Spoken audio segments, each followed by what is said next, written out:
Hello കൂട്ടുകാർക്ക് എല്ലാവർക്കും ശ്രീജോസ് കിച്ചൻ്റെ പുതിയൊരു വീഡിയോയിലേക്ക് സ്വാഗതം. അപ്പോൾ കൂട്ടുകാരെ, ഇന്ന് ഞാൻ വന്നിട്ടുള്ളത് നല്ലൊരു അടിപൊളി ടേസ്റ്റി കറിയുടെ റെസിപ്പി ആയിട്ടാണ് കേട്ടോ. അപ്പോൾ ഇത് നമുക്ക് ചോറിനും അതുപോലെ ചപ്പാത്തിക്കും ഒക്കെ നല്ല ബെസ്റ്റ് കറിയാണ്.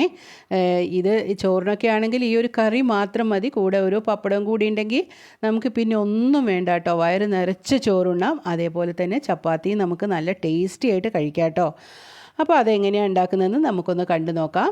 അതിന് വേണ്ടിയിട്ട് ഞാനിതാ ഒരു 2 പിടി പരിപ്പാണ് കേട്ടോ എടുത്തിരിക്കുന്നത്. സാമ്പാർ പരിപ്പില്ലേ, തുവരപ്പരിപ്പ് എന്നൊക്കെ പറയുന്ന അതാണ്. അപ്പോൾ അതൊക്കെ ഓരോരുത്തരുടെ ആവശ്യത്തിനനുസരിച്ച് നമുക്ക് എടുക്കാം. ഇതൊരു 2 പിടി എടുത്താൽ തന്നെ നന്നായിട്ട് ഉണ്ടാവും കേട്ടോ വേവുമ്പോഴേക്കും. അപ്പോൾ ഇതൊക്കെ ഒന്ന് നന്നായിട്ട് കഴുകി നമുക്ക് ഒരു കുക്കറിലേക്ക് ഇട്ട് കൊടുക്കണം. കൂടെ തന്നെ ഒരു 2 വലിയ തക്കാളി എടുത്തിട്ടുണ്ട്. ഈ ഒരു 2 സാധനം മാത്രം മതി കേട്ടോ നമുക്ക് ഈ കറി തയ്യാറാക്കാൻ. രുചിയിൽ അപാര കേമൻ തന്നെയാണ് കേട്ടോ, പറയാതിരിക്കാൻ വയ്യ. ഇതുണ്ടാക്കി കഴിച്ചവർക്കൊക്കെ അറിയാവുന്ന കാര്യമായിരിക്കും. അപ്പോൾ ആരെങ്കിലും ഉണ്ടാക്കാത്തവരുണ്ടെങ്കിൽ അവർക്ക് വേണ്ടിയിട്ടാണ് കേട്ടോ വീഡിയോ ഷെയർ ചെയ്യുന്നത്. അപ്പോൾ ആ പരിപ്പൊക്കെ നന്നായി കഴുകി ഞാൻ ഈ കുക്കറിലേക്ക് ഇട്ട് കൊടുത്തിട്ടുണ്ട്. കൂടെ തന്നെ ആ 2 തക്കാളിയും ചെറുതായിട്ട് മുറിച്ചിട്ട് കൊടുത്തു. പിന്നെ ഒരു 1/2 സ്പൂൺ മഞ്ഞൾപ്പൊടിയും ഒരു 1.5 ടീസ്പൂൺ മുളക് പൊടിയാണ് കേട്ടോ. മുളക് പൊടി കൂടുതലായി പോവരുത്, അതുപോലെ തന്നെ ഒട്ടും കുറഞ്ഞും പോവരുത്. നിങ്ങളുടെ എരിവിനനുസരിച്ച് ഇടുക. പിന്നെ ആവശ്യത്തിന് ഉപ്പും കൂടി ചേർത്ത് നമ്മൾ ഈ പരിപ്പിൻ്റെയും തക്കാളിയുടെയും തൊട്ട് മുകളിലായിട്ട് വെള്ളം നിൽക്കുന്ന രീതിയിൽ ആവശ്യത്തിനുള്ള വെള്ളം ഒഴിച്ച് കൊടുക്കുക കേട്ടോ. കാരണം പരിപ്പ് വേവുമ്പോഴേക്ക് അങ്ങോട്ടും മുകളിലോട്ട് പൊങ്ങും. അപ്പം നമുക്ക് ഒരുപാട് കട്ടിയായി പോവാതിരിക്കാനാണ്. എന്നതിന് ശേഷം നന്നായിട്ട് ഇളക്കി ഈ മുളകും മഞ്ഞളും ഉപ്പും ഒക്കെ നന്നായിട്ടൊന്ന് മിക്സ് ചെയ്യാൻ വേണ്ടി നന്നായിട്ടൊന്ന് ഇളക്കി കൊടുത്തതിന് ശേഷം നമുക്ക് ഈ കുക്കറൊന്ന് അടച്ച് വെച്ചിട്ട് നമുക്ക് വേവിച്ചെടുക്കാം. അപ്പോൾ അത് ഓരോരുത്തരുടെ കുക്കറുടെ വേവിനനുസരിച്ചിട്ട് വേണം. ചില കുക്കറിൽ പെട്ടെന്ന് വെന്ത് പോകും, ഒരുപാട് അങ്ങ് വെന്ത് അലിഞ്ഞു പോകരുത് കേട്ടോ. അപ്പോൾ ഈ കറിയുടെ ടേസ്റ്റ് അങ്ങ് മാറിപ്പോവും.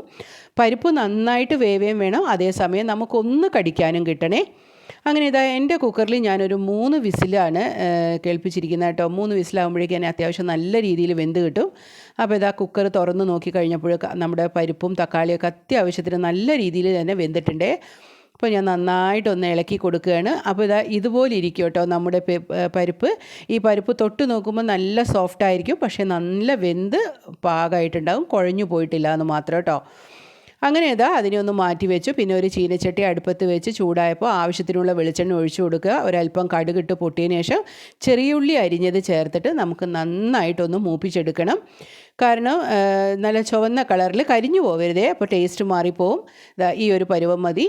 എന്നതിന് ശേഷം നമ്മുടെ വേവിച്ച് വെച്ചിരിക്കുന്ന പരിപ്പും തക്കാളിയും മിക്സ് ഇതിലോട്ട് അങ്ങോട്ട് ഒഴിച്ചു കൊടുക്കണേ. അപ്പോൾ ഇതിലേക്ക് നമ്മൾ പിന്നെ വേറെ ഒന്നും ഒഴിച്ചു കൊടുക്കണ്ട. ഈ സമയത്ത് തന്നെ നല്ല കരിവേപ്പില ഇട്ട് കൊടുക്കണം. എൻ്റെ കയ്യിൽ കരിവേപ്പില ഇല്ലാത്തതുകൊണ്ടാണ് കേട്ടോ ഞാൻ ഇട്ട് കൊടുക്കാഞ്ഞത്. കയ്യിലുള്ള കൂട്ടുകാരെല്ലാം അതും കൂടെ ചേർക്കണേ. അതും കൂടെ ചേർക്കുമ്പോൾ ഈ കറിയുടെ രുചി ഒന്ന് വേറെ ലെവലായിട്ട് വരുവേ. അപ്പം ഈ കറി കൂട്ടിയവർക്കൊക്കെ അറിയാൻ പറ്റും ഞാൻ പറയുന്നതിൻ്റെ എന്താ കാര്യം എന്നുള്ളത്. അപ്പോൾ ഉണ്ടാക്കി നോക്കാത്ത ആരെങ്കിലും ഉണ്ടെങ്കിലാണ് ഞാൻ പറയുന്നത് കേട്ടോ. പണ്ടൊക്കെ നമ്മുടെയൊക്കെ സ്ഥിരം കറികളായിരുന്നു കേട്ടോ. ഇപ്പോൾ ഈ പയറൊക്കെ പിന്നെ അസിഡിറ്റി ഉണ്ടെന്നൊന്നും പറഞ്ഞിട്ട് ഇപ്പോഴത്തെ കുട്ടികൾക്കൊക്കെ ഇങ്ങനത്തെ കറികളൊക്കെ കൂട്ടാൻ ഭയങ്കര മടിയായിരിക്കും.